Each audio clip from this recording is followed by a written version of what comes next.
For example దీనికి మాత్రం విత్తన శుద్ధి చేసింది థైరము ఇమిడాక్లోప్రిడ్.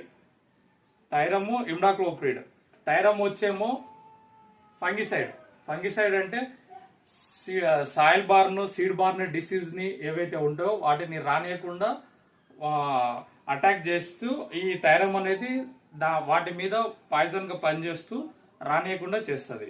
ఇమిడాక్లోప్రిడ్ అనేదేమో పెస్టిసైడ్, అంటే ఏవైతే పురుగులు ఉన్నాయో తెల్లదోమ, తామర, ఆ పురుగులను వీటిని ఇవి పాయిజన్లుగా వాటికి ఇది పాయిజన్ గా వర్కౌట్ అవుతుంది. కాబట్టి ఈ రెండింటిని కలిపి సీడ్ ట్రీట్మెంట్ చేయడం జరిగింది ఈ ఒక కంపెనీది.